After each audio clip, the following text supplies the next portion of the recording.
नमस्कार प्यारे बच्चों, स्वागत करते हैं आप सभी का एनसीईटी कॉन्सेप्ट पर। बच्चे, आज के इस वीडियो में उन बच्चों के बारे में बात करने जा रहे हैं जो बच्चे परेशान है कि सर बीएससी बीएड करना चाहता हूं, मुझे डोमेन सब्जेक्ट में क्या लेना चाहिए, पीसीएम लेना चाहिए या फिर पीसीएम भी लेनी चाहिए या फिर सर कंप्यूटर साइंस ले सकता हूं। बहुत सारे बच्चों का कॉल मैसेज आ रहे हैं और जेन्युइन डाउट है आप सभी का।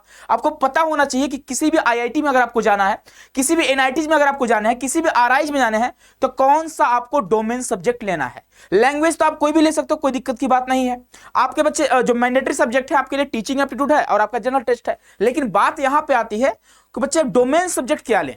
और यहां पे सबसे बड़ी समस्या बच्चों के सामने ये आती है कि क्या सर मैं डोमेन में इकोनॉमिक्स ले सकता हूं, क्या सर मैं कंप्यूटर साइंस ले सकता हूं, मैं एलिजिबल रहूंगा। जी हां, बिल्कुल बात करने वाले बच्चे इस वीडियो में आप अंतिम समय तक बने रहिएगा। और जो बच्चे नए होंगे इस चैनल पे आप सब्सक्राइब कर लीजिएगा, बेल आइकन को प्रेस कर लीजिएगा, क्योंकि बच्चे एनसीईटी आईटीईपी से रिलेटेड जितने भी इंफॉर्मेशन होंगे सबसे पहले आप तक पहुंचेगी इसी प्लेटफॉर्म के माध्यम से। तो चलिए बच्चे, हम लोग सेशन को स्टार्ट करते हैं। इससे पहले आप सभी को बता दें कि एनसीटी कॉन्सेप्ट पर आप सभी के लिए एक सुनहरा मौका है बच्चे, श्योर सिलेक्शन बैच, जिसके थ्रू आप कंप्लीट तैयारी एक प्रॉपर गाइडेंस के साथ कर सकते हैं।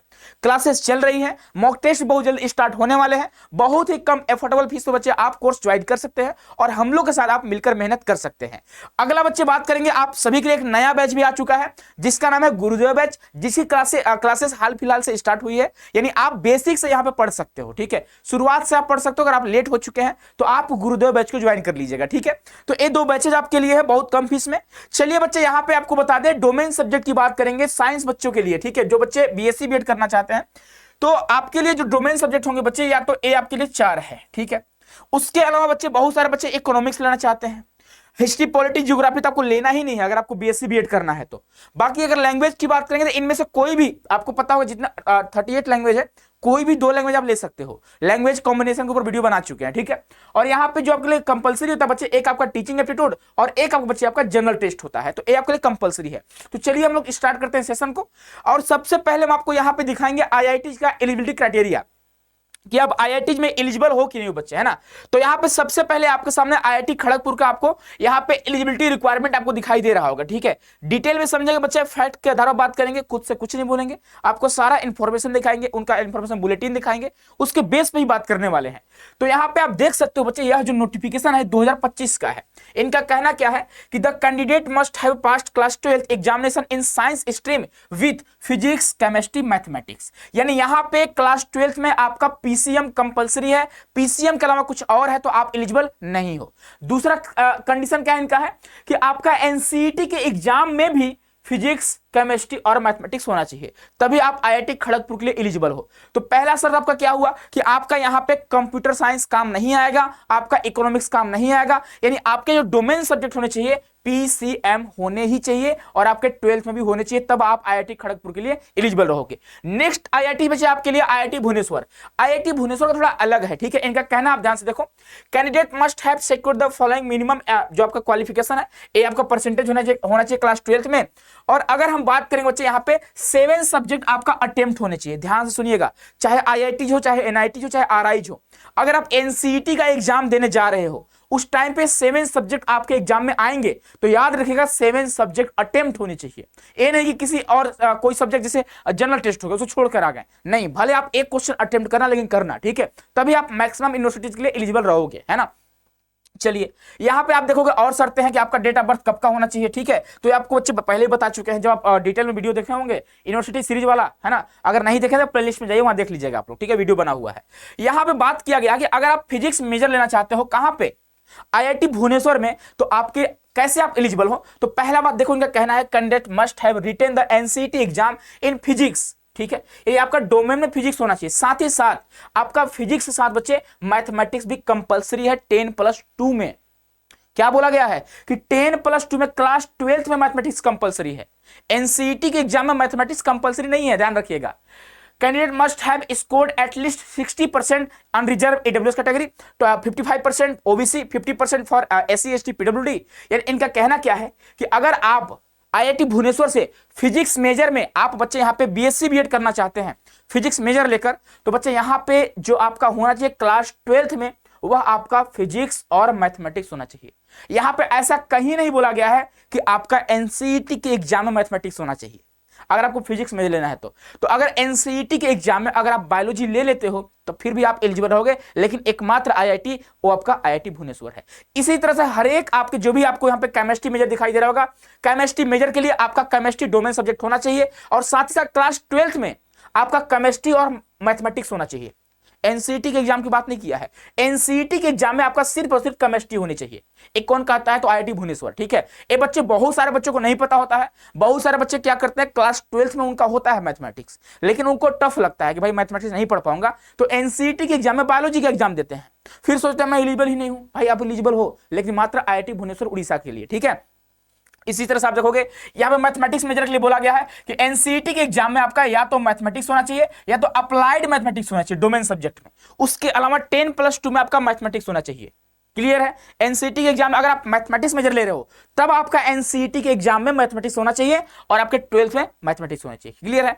तो यह बच्चा आपका आईआईटी भुवनेश्वर हुआ। नेक्स्ट बात करेंगे बच्चे, यहां पे देखोगे यह आपका आईआईटी रोपड़ है।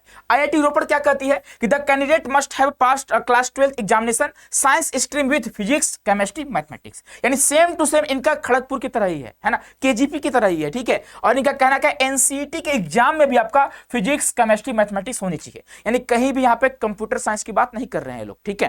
तो आईआईटीज एनआईटीज आरआईज के लिए कंप्यूटर साइंस वाले बच्चे एलिजिबल नहीं रहेंगे, ठीक है। ध्यान, अभी आगे भी देखेंगे और भी सारा इंफॉर्मेशन आपको दिखा रहे हैं, सारे आईआईटीज का सारे एनआईटीज आपको दिखाएंगे। यहां पे आपका आईआईटी जोधपुर का है, ठीक है। आईआईटी जोधपुर के भी आप यहां पे देखोगे कि मैथमेटिक्स फिजिक्स और केमिस्ट्री आपके क्लास 12th में और एनसीईटी के एग्जाम में कंपलसरी है, ठीक है। यहां पे क्लास 12th में फिजिक्स केमिस्ट्री मैथमेटिक्स चाहिए और एनसीईटी के एग्जाम में भी चाहिए, तभी आप आईआईटी जोधपुर के लिए एलिजिबल रहोगे। नेक्स्ट बच्चे हम बात करने वाले हैं उन्हीं का है, ठीक है। आगे बात करेंगे एनआईटी जालंधर के बारे में। तो एनआईटी जालंधर क्या कहती है कि आपके क्लास 12 में 50% मार्क्स होने चाहिए और साथ ही साथ जो आपका बच्चे क्लास 12 होना चाहिए वो फिजिक्स केमिस्ट्री है ना, फिजिक्स केमिस्ट्री, ठीक है।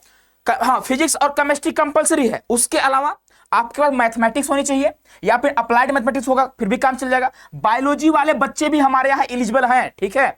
अगर आपके क्लास 12 में बायोलॉजी है, ठीक है। बायोकेमिस्ट्री वाले भी हैं, है ना, सॉरी बायोटेक्नोलॉजी वाले, बायोलॉजिकल वाले भी हैं, ठीक है। ये सारे बच्चे एलिजिबल हैं, बायोकेमिस्ट्री वाले भी हैं, है ना। तो ये सारे यहाँ पे एलिजिबल रहेंगे, यानी यहाँ पे बायोलॉजी वाले बच्चे एलिजिबल हैं। यहाँ पे कहीं भी कंप्यूटर साइंस की बात नहीं करा है, ठीक है। तो इनमें से कोई आपका 3 होनी चाहिए, ध्यान रखिएगा। इनमें से कोई भी 3 है फिर भी आप एलिजिबल रहोगे भाई, ठीक है।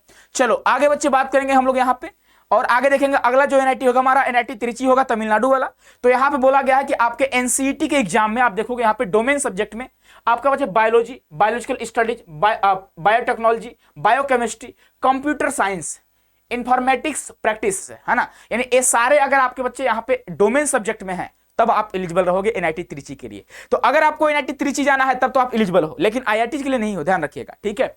एनआईटी आप एनआईटी त्रिची के लिए एलिजिबल रहोगे भाई, ठीक है। यहाँ पे जो आपको मेजर सब्जेक्ट मिलेंगे वहां पे देखने को, सॉरी आपका जो सब्जेक्ट होना चाहिए, देखो एनसीटी के एग्जाम में language 1, language 2, teaching aptitude, general test और any combination of 3 domain specific subject, यानी इनमें से कोई 3 होना चाहिए। Mathematics, chemistry, applied mathematics, physics, biology, biological studies, biotechnology, biochemistry and computer science and informatics practices, है ना। यानी इनमें से कोई भी 3 है तो काम चल जाएगा आपका, ठीक है। तो बहुत सारे बच्चे डाउट में थे कि सर मैं सोच रहा हूं कंप्यूटर साइंस ले लूं, ले लो भाई, लेकिन आप एनआईटी त्रिची के लिए एलिजिबल रहोगे, आईआईटी के लिए नहीं रहोगे, ठीक है। इस बात का ध्यान रखोगे आप। नेक्स्ट बात करेंगे बच्चे हम लोग एनआईटी अगरतला के बारे में। यहां पर भी बोला गया कि आपके पास कौन कौन से सब्जेक्ट होने चाहिए।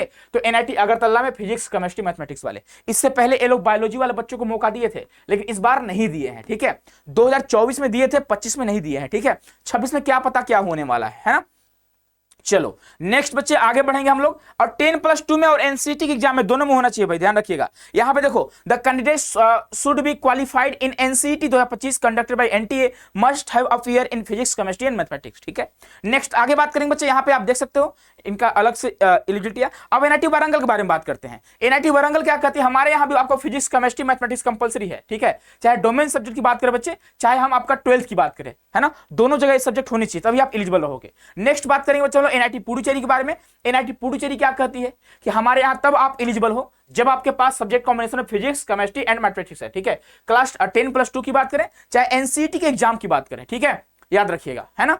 तो दोनों जगह होना चाहिए भाई, ठीक है। नेक्स्ट आगे बढ़ते हैं बच्चे, यहाँ पे देखोगे एनआईटी कालीकट के भी लगभग वही है ना। अब हम लोग आरआई पे आते हैं। यह जो है आरआई अजमेर का, बहुत सारे बच्चे सोच रहे थे कि क्या सर मैं आरआई अजमेर जा सकता हूं बिना मैथमेटिक्स के? जा सकते हो, कोई दिक्कत की बात नहीं है। देखो यहाँ पे बीएससी बीएड के लिए अगर हम बात करते हैं आरआई अजमेर के लिए, regional institute of education Ajmer, ठीक है, उसकी बात करें बच्चे तो यहाँ पे बोला गया है कि आपके पास फिजिकल साइंस ग्रुप के लिए, ठीक है, physics chemistry and mathematics compulsory है ना। और उसके अलावा आप मैथमेटिक्स के जगह पर आप स्टैटिक्स भी ले सकते हो। और अगर उसकी बात करें बायोलॉजिकल साइंस ग्रुप के लिए, है ना, तो आपके पास फिजिक्स केमिस्ट्री के साथ साथ बायोलॉजी या फिर बच्चे बायोटेक्नोलॉजी आप ले सकते हो, ठीक है। 10+2 की बात कर रहे हैं। और एनसीईटी के एग्जाम में सेम टू सेम वही है, यानी कहीं भी आप देखोगे यहाँ पे कहीं भी बात करें बच्चे तो कंप्यूटर साइंस की बात नहीं करी गई है, ठीक है। अगर आप बायोलॉजी वाले हो बच्चे तो एलिजिबल हो बायोलॉजी के साथ, अगर आप मैथमेटिक्स वाले बच्चे हैं तो मैथमेटिक्स के साथ एलिजिबल है, ठीक है। कंप्यूटर साइंस की बात कहीं नहीं करी गई है ना। तो यह आरआई अजमेर की एलिजिबिलिटी क्राइटेरिया हुई, ठीक है। नेक्स्ट बात करने वाले बच्चे हम लोग और कुछ का साइलेंट। अब देखो बहुत सारे बच्चे ना लास्ट वाली वीडियो से कंफ्यूज थे इसको लेकर। यहां पे देखो मैंने लास्ट वाली वीडियो में शायद हो सकता है गलती से बता दिया हूं, लेकिन आप यहां पे क्लियरली मेंशन किया हुआ है कि the student who have passed class 12th with any one of the following stream and subject combination are eligible to apply for admission. यानी यहां पे बोला कि क्लास 12th में अगर इसमें से कोई सब्जेक्ट है, physics chemistry mathematics applied mathematics computer science informatics practices biology biological science studies biotechnology biochemistry, ये सारे आपके क्लास 12th में है तो आप एलिजिबल। लेकिन एनसीईटी के एग्जाम में पीसीएम होना चाहिए, पीसीएम भी होनी चाहिए, पीसीबी होनी चाहिए, ठीक है। यहां पे क्लास 12th वाले बच्चों के बारे में बात करा है कि क्लास 12th में सब्जेक्ट होना चाहिए तो आप एलिजिबल हो, ठीक है। इनमें से कोई भी 3 हो तो आपका फिजिक्स केमिस्ट्री के साथ अगर कंप्यूटर साइंस 12th में है तो एलिजिबल हो। लेकिन एनसीईटी के एग्जाम में आप कंप्यूटर साइंस लोगे तो यहां पे एलिजिबल नहीं हो। किसका कहना है? आरआई अजमेर का, ठीक है। नेक्स्ट आगे बात करेंगे आपका आरआई भोपाल का है। आरआई भोपाल का कहना क्या है बच्चे कि हमारे पास आप एलिजिबल तब रहोगे जब आपके क्लास 12 में physics chemistry mathematics zoology botany इन 5 में से कोई आपका 3 होना चाहिए, ठीक है। इन 5 में से कोई आपका 3 होना चाहिए, ठीक है। उसके बाद आप देखोगे एनसीईटी के एग्जाम में भी physics chemistry mathematics zoology and botany इन 5 में से कोई 3 आपके पास होनी चाहिए, तब आप हमारे यहां एलिजिबल रहोगे। कहीं भी इन लोगों ने कंप्यूटर साइंस हो गया, बायोकेमिस्ट्री हो गया, बायोटेक्नोलॉजी हो गया, है ना, बायोलॉजिकल स्टडीज हो गया, उसके बारे में बात नहीं करा है, ठीक है। तो इस बात का आप ध्यान रखोगे। तो यह बच्चे यहाँ पे सब्जेक्ट कॉम्बिनेशन हुआ। तो आई होप कि आप चीजों को समझ रहे होंगे और इस तरह से बच्चे आप अपने कॉलेज में जाओगे तो मेजर सब्जेक्ट लोगे, आप फिजिक्स मेजर के साथ आप बच्चे मैथमेटिक्स या केमिस्ट्री माइनर लोगे। तो ये सारे इन्फॉर्मेशन वीडियो है हम बना चुके हैं और वो आपको पता चलेगा जब आप एंट्रेंस क्रैक करोगे अपने कॉलेज में जाओगे, वहां पे इस तरह से आपको मेजर सब्जेक्ट मिलते हैं और इस तरह से आपको माइनर सब्जेक्ट मिलते हैं। लेकिन अगर हम बात करते हैं कंप्यूटर साइंस का तो कुछ ही संस्थान में आपको देखने को मिलेंगे, ठीक है, हर जगह देखने को नहीं मिलता है ना। चलिए, तो आई होप बच्चे चीजें आपको समझ में आ रही होंगी। और अगर आप एनसीईटी का तैयारी करना चाह रहे होंगे या फिर आपको लगता होगा कि हाँ सर मैं 4-5 महीने खुद के ऊपर काम करना चाहता हूं, एक प्रॉपर गाइडेंस की मुझे जरूरत है बच्चे, तो आप सभी के लिए हमारा एप्लीकेशन है। आप हमारे एप्लीकेशन को डाउनलोड कर सकते हो। एप्लीकेशन का नाम है सीयूटी कॉन्सेप्ट। आप सीयूटी कॉन्सेप्ट के थ्रू एनसीईटी कॉन्सेप्ट का गुरुदेव बैच या फिर श्योर सिलेक्शन में ज्वाइन कर सकते हैं। यह बच्चा हमारे ऑफिस का नंबर है। कोई भी क्वायरी होगी आपकी, कोई भी दिक्कत होगा, आप कॉल मैसेज बिंदास कर सकते हैं, कोई दिक्कत की बात नहीं है। मिलते हैं बच्चे नेक्स्ट वीडियो में। खुश रहिए, मस्त रहिए, स्वस्थ रहिए। मैं उम्मीद करता हूं और मैं ईश्वर से प्रार्थना करता हूं कि आप सभी बहुत जल्द आईआईटी, एनआईटी और आरआई पहुंच रहे हैं। बहुत बहुत धन्यवाद, बहुत सारा प्यार।